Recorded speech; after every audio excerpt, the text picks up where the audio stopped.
De retour en direct, on est le 22 novembre au cœur du Salon des maires des collectivités locales ici sur l'espace de l'UGAP. On va parler aménagement des espaces, on va parler numérique éducatif, on va parler plus largement de l'école pour demain avec mes trois invités. Christophe Caron, bonjour. Bonjour. Monsieur le directeur de projet numérique et forme scolaire, c'est bien ça, à la direction du numérique pour l'éducation au ministère de l'Éducation nationale et de la jeunesse. À vos côtés, Patrice Hules, bonjour. Bonjour. Président d'Isitis, titulaire UGAP, vous nous expliquez dans un instant vos actions. Bonjour Karima Cassini. Bonjour. Très heureux, j'allais dire de vous accueillir, mais c'est vous qui nous accueillez à l'UGAP. Vous êtes chef de produit mobilier scolaire à l'UGAP, c'est bien cela. Pour lancer la discussion, on va parler des enjeux, on va parler des méthodes. Et on est suivi par des décideurs, des élus, des décideurs territoriaux qui sont en quête de méthodes inspirantes. Christophe Caron, de quoi parle-t-on quand on parle d'aménagement des espaces, quand on parle de numérique éducatif? Aujourd'hui, en novembre 2023, c'est quoi les enjeux? Les enjeux, c'est d'accompagner la réflexion des collectivités territoriales et des acteurs de l'école et de faire en sorte qu'il y ait une co-construction, que ces deux acteurs travaillent ensemble pour réussir à concevoir des espaces qui répondent aux pratiques pédagogiques des enseignants. Donc c'est la raison pour laquelle la direction du numérique pour l'éducation a porté un projet qui s'appelle Archiclass et qui propose une méthode, une démarche pour travailler ensemble et des outils pour entrer dans cette démarche et pour surtout répondre aux sollicitations des collectivités. C'est-à-dire que les collectivités sont venues nous voir en disant voilà, on sait construire des écoles, des établissements qui répondent aux normes du XXIe siècle. Par contre, quand on rentre à l'intérieur, on n'a pas l'impression qu'il y ait une évolution de la pédagogie. On a toujours des classes un peu magistrales, des classes qu'on appelle autobus, voilà, dérangées. Et voilà, le but, c'est de pouvoir accompagner les acteurs de l'école, les faire réfléchir à leur pédagogie, mettre en place une pédagogie active pour que cette réflexion, elle vienne nourrir le projet de la collectivité et que la collectivité et les acteurs de l'école travaillent ensemble pour pouvoir concevoir des espaces qui répondent aux contraintes, bien entendu, de la collectivité, mais qui se nourrissent des besoins, des pratiques pédagogiques. Qu'une vision, et puis après une approche très pragmatique, mais vous nous donnerez plus d'éléments. Patrice Hules, je me tourne vers vous, président d'Isitis. Alors d'abord, Isitis, qu'est-ce que c'est? Expliquez-nous, et puis vos actions avec les territoires. Alors, Isitis, on est une jeune société, on va avoir bientôt 10 ans. On est globalement dans le numérique éducatif, mais le numérique éducatif un peu différent. C'est-à-dire que Christophe a parlé d'espace, de pédagogie active. Nous, on va fournir plutôt les petits outils, les objets qui vont permettre aux enseignants de développer une pratique de pédagogie active. Alors pour ne pas le citer, on a par exemple des robots, des petits robots pédagogiques. On parle de maths, les fondamentaux. On va pouvoir faire des maths avec des petits robots, avec d'autres objets. Ce sont des choses très simples à utiliser qui ne demandent pas une formation énorme pour les enseignants. Et c'est quelque chose qui fonctionne de plus en plus. Donc Isitis, c'est ce genre de solution qu'on propose. Alors pourquoi on est là aujourd'hui ? J'ai eu la chance, avant de créer Isitis, de voyager dans le monde entier pour une autre société, de visiter des écoles à droite, à gauche. Alors, en Australie, en Afrique du Sud, en Russie, en Ouzbékistan, je pourrais citer une quarantaine de pays. Et j'ai vu des pratiques et des choses qui étaient un peu différentes. Donc quand il a fallu que je me suis décidé à créer ma propre société, je me dis on ne va pas partir sur ce qui se fait partout, on va essayer d'amener une petite nouveauté. Et dès le départ, on s'est fait accompagner, on a accompagné des partenaires qui sont par exemple le ministère de l'Éducation nationale, aussi les académies, pour essayer de développer des petits outils, des usages particuliers.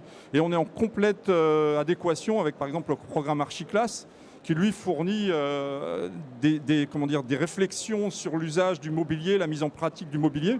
Voilà, c'est ce que fait Isitis en pratique. Et on a la chance, depuis peu, d'être partenaire aussi direct de l'UGAP, pour essayer aussi, pour mettre ces solutions à disposition des collectivités. Voilà. Merci beaucoup Karima Cassini. Comment vous accompagnez tout ça, sachant que j'ai l'impression que les choses évoluent, qu'il y a un certain nombre d'usages nouveaux à inventer, à développer. Vous accompagnez ce mouvement, ces transformations? Oui, alors nous, en fait, l'éducation, c'est le secteur historique de l'UGAP. Donc c'est vrai qu'on est très liés par rapport à toutes ces évolutions. Et on a participé au programme Archiclass.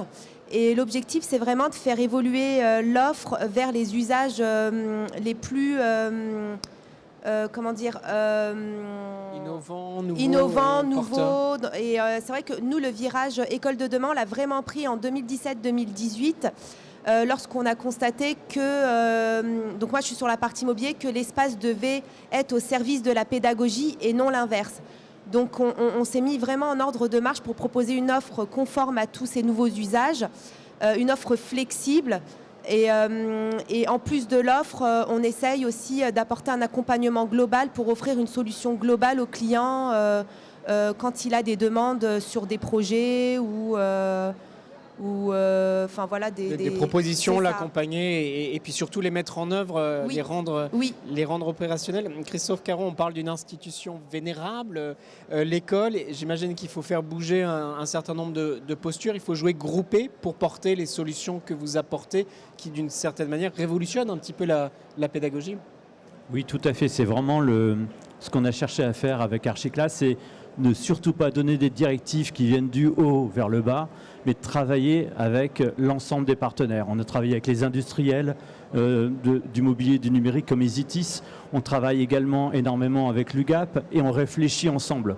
C'est-à-dire que voilà, on va ensemble trouver des solutions, proposer des pistes de réflexion, des pistes de travail, élaborer des fiches, des documents qui viennent ensuite nourrir la réflexion des enseignants et nourrir les projets des collectivités. Le but, c'est de travailler ensemble, de co-construire. La démarche qu'on essaie de promouvoir dans Archiclass, dans les territoires, c'est-à-dire la co-construction, on se l'est également appliqué pour mettre en place à la fois la démarche et les outils. Et vous travaillez donc avec les élus, vous travaillez avec les enseignants aussi, les équipes pédagogiques des établissements? À chaque fois, pour chaque production ou pour chaque document, on essaie de rassembler un panel d'acteurs différents. Bien entendu des enseignants, ça peut être aussi des élèves, des parents d'élèves, des personnels de collectivités territoriales, des industriels. On essaie à chaque fois de rassembler pour nourrir la réflexion et nourrir une vision commune en fait. Le but, c'est pas d'avoir simplement la vision du ministère, mais c'est de la partager avec les différents acteurs et d'avoir une vision partagée. Sachant que ces acteurs parfois ont des attentes différentes et c'est pas toujours simple. J'imagine, Patrice Hules, pardon, dans les solutions que vous proposez, elles sont également adaptées aux méthodes que M. Caron vient d'évoquer, co-construites, pensées. Je confirme l'action du gouvernement et en particulier du ministère de l'Éducation nationale et en particulier pour Archiclass. Je crois que le terme qu'a utilisé tout à l'heure Christophe, c'est pédagogie active. Aujourd'hui, c'est le terme, à mon avis, le plus important. Il y a eu beaucoup d'investissements de l'État en numérique éducatif, en mobilier, en écran, en tablette. Il va falloir mettre tous ces outils au service de la pédagogie et les enseignants doivent mettre en place une pédagogie active. C'est vraiment le sujet du moment. C'est ce qu'on essaye de proposer nous. Alors en rencontrant du monde, on est sur le terrain tout le temps. On visite la France toutes les semaines pour rencontrer des collectivités, pour rencontrer des personnels de l'éducation nationale, ce qu'on appelle des délégations académico-numériques en académie, pour essayer de porter ce message du changement de pratique. Ce qui est important aujourd'hui, c'est que les enfants doivent développer des nouvelles compétences. Ouais. Le numérique est un outil qui va favoriser le développement de ces compétences, mais c'est juste un outil. L'environnement classe doit être propice au développement de ces compétences. Et c'est ça qui est vraiment important, plus que le numérique en lui-même. C'est le développement de ces compétences, c'est où on veut aller avec nos enfants demain. Des enfants citoyens, c'est pour ça qu'on travaille dans le cadre d'Archiclass aussi sur l'éducation aux médias à l'information. On a des sujets de ce type-là. Voilà le sujet. Alors c'est un sujet passionnant. On est en train un petit peu de changer la face de l'éducation nationale à notre niveau, à notre humble niveau. Mais c'est quelque chose de super intéressant sur le terrain. Vous rappelez l'essentiel, hein, les enfants au cœur de tout, l'éducation, c'est vers eux qu'il faut avancer, c'est ça, il faut une vision, il faut un cap, mais le numérique n'est qu'un outil. Oui, tout à fait. Alors nous, on a eu la chance effectivement de participer à cette démarche collective avec le programme Archiclass. Et donc le numérique, effectivement, a impulsé pas mal de choses. Mais ce qu'on voit dans les classes concrètement, c'est vraiment du mobilier qui doit être au service vraiment de la pédagogie. Les espaces doivent s'adapter et être en constante évolution par rapport à ce que l'enseignant souhaite mettre en place dans sa classe. Et aussi pour favoriser le bien-être des élèves en classe et qui se sentent à l'aise pour passer d'un mode à un autre très rapidement. D'accord. Christophe Caron, on parle peut-être une question que peuvent se poser celles et ceux qui nous regardent. On parle de maternelle, de primaire, ou c'est tous les espaces Tous les espaces de la scolarité obligatoire, c'est-à-dire de la maternelle jusqu'à la Jusqu'au fin du lycée. lycée, D'accord. Donc, et lycée professionnel inclus. avec évidemment des approches différenciées à chaque fois en fonction Bien des sûr. âges, en fonction des collectifs, des territoires, hein, vous l'avez Comme dit. on part des besoins des usagers, Ouais. des usagers de l'école, c'est-à-dire enseignants, élèves, parents d'élèves, direction, forcément, on adapte à chaque fois les documents aux besoins qui sont relevés. Et sur les retours, quels sont les retours d'expérience que vous avez? Parce que les dispositifs ont été initiés. Bon, c'est assez récent, mais j'imagine que vous avez quand même des retours. Vous, en fonction des retours que vous avez, vous réajustez les dispositifs. Bien sûr, on réadapte à chaque fois. On réadapte à chaque fois le dispositif. On a fait tester cette démarche auprès de collectivités, voilà, pour voir un petit peu si la démarche était vraiment bien fondée et qu'elle fonctionnait à toutes les étapes. Et à partir de là, on a ajusté les documents, les ateliers de travail. Et à chaque fois, on est toujours en itération pour améliorer toujours la démarche. C'est intéressant à mettre en avant pour, là encore, les décideurs locaux qui nous regardent. Patrice Hullès, vous êtes en capacité d'évaluer d'une certaine manière en temps réel ou de façon très rapide pour l'offre, enfin les services que vous proposez, les réajuster, voire les réinventer? Oui, complètement. Alors on a une action de veille qui est hyper importante. On fait beaucoup. Alors on participe à un groupe de travail qui est l'AFINEF, c'est l'Association des industriels du numérique éducatif, où on est à peu près la plupart des industriels, des sociétés qui sont dans le numérique éducatif. Ça nous permet de connaître les solutions françaises, essayer de favoriser aussi le choix français. Mais nous, en EasyTIS, on est aussi très présents sur la veille internationale. On regarde ce qui se passe à l'étranger, autour de nous, en Italie, en Espagne, en Angleterre, en Allemagne, mais des fois plus loin. Je visite au minimum 1 fois ou 2 fois par an des salons aux États-Unis, à Hong Kong. Essayer de voir un petit peu les nouveautés et voir si c'est adaptable à notre système. Parce que le pire scénario, j'ai une anecdote, hein, on a eu quelques cas comme ça d'investissement de collectivités où l'enseignant a demandé du mobilier flexible, il a demandé un écran interactif, des tablettes, et des mobiliers triangles de couleurs qui peuvent se reconfigurer et par réflexe, il a remis son mobilier, comme on appelle en randonnion, en autobus. En autobus, voilà, ça, et on avait une l'expression. classe avec des tables colorées, mais ça n'avait aucun intérêt, c'était un investissement. Voilà. Donc nous, notre travail avec Christophe, mais aussi avec l'UGAP, c'est d'arriver à faire qu'on change aussi la pratique dans la classe. C'est-à-dire que le mobilier, l'outil numérique ne suffit pas. Il faut aussi changer sa pratique. Donc on va au-delà de juste fournir du matériel, avoir un prix et de le proposer. Il y a les outils et il y a les usages. Exactement. Il faut les mener évidemment d'un même front. C'est intéressant, l'inspiration. Visiblement, vous êtes un globe-trotter dans vos expériences pro et vous utilisez la question de l'évaluation, les dispositifs, vous les regardez, vous les allez évaluer, vous prenez les avis de la communauté éducative et vous réajustez votre offre de service. Alors nous, oui, nous on est en constante veille sur le marché pour identifier les nouveaux usages, les nouveaux besoins des clients. On est en lien avec des gens comme Christophe qui sont vraiment sur le sujet et qui travaillent sur les nouvelles méthodes pédagogiques.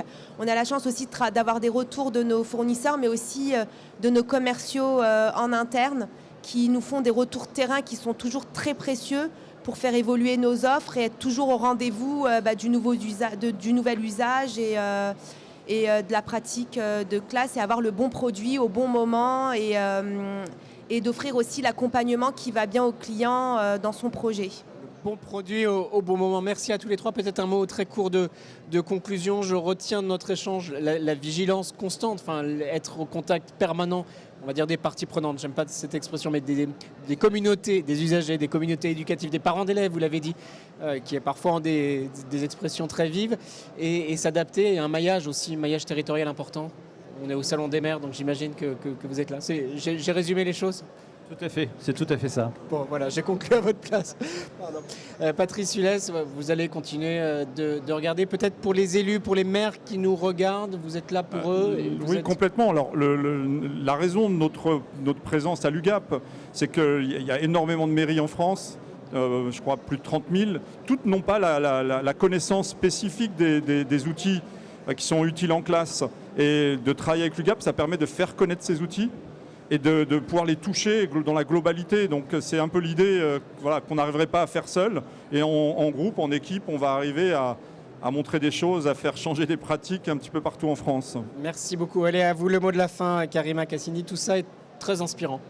Oui, très inspirant et voilà, ce qu'il faut retenir, c'est que c'est vraiment le résultat d'un travail commun, aussi bien avec les clients, les fournisseurs, notre client interne, les commerciaux qui nous remontent vraiment tous les besoins clients à l'instant T.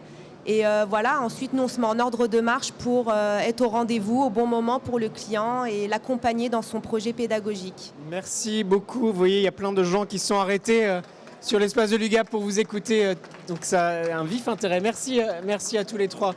Nos échanges se poursuivent ici au cœur du Salon des maires des collectivités 2023. À très vite.